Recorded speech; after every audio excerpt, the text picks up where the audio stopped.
Friends, మనం రొయ్యల pickle చూద్దాం ఈరోజు. అయితే ఇవి నేను చెప్పా కదండి, 2 రోజుల నుంచి వీడియో తీద్దాం అనుకుంటున్నాను, మర్చిపోయి సగంలో తీస్తున్నాను. ఇవి ఒక 5 కేజీల రొయ్యలు, ఇంత వచ్చింది పప్పు వలిస్తే.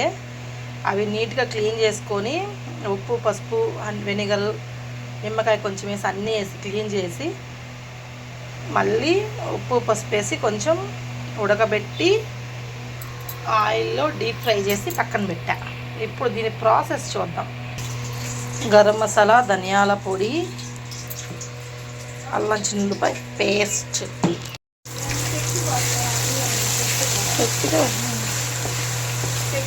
అల్లం చిన్నులపై పేస్ట్ వేసి వేగాలి బాగా.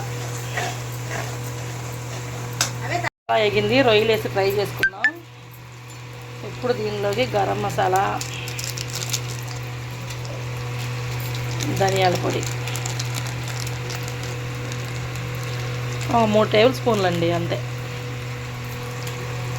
మసాలా అంతా వేగిందండి. ఇప్పుడు ఇందాక కొంచెం ఉప్పు పసుపు వేసుకున్నాం కదా, రుచికి సరిపడా వేసుకోండి సాల్ట్. నేను ఒక 3 టేబుల్ స్పూన్స్ వేసాను. కారం కూడా అండి 3 టేబుల్ స్పూన్లు.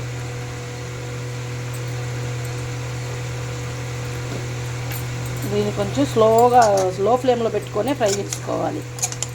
ఈ మసాలా మొత్తం కారం అంతా ఉప్పు కారాలు ముక్కలకు పట్టేలా తిప్పుకోవాలి. ఫైనల్ టచ్ నిమ్మకాయ జ్యూస్. విత్తనాలు పడతాయని ఫిల్టర్ చేస్తున్నానండి, అంతే.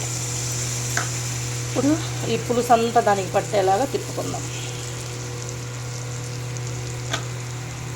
ఎమ్మి రొయ్యల పికిల్ రెడీ అండి.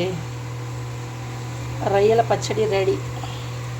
అంటే ఇప్పుడు మీకు నూనె కనపడట్లేదు, స్టవ్ ఆపేస్తే నూనె అంతా బయటకు వచ్చేస్తుంది. కేజీ రొయ్యల పికిల్ అండి, ఆర్డర్ కొద్ది చేశాను.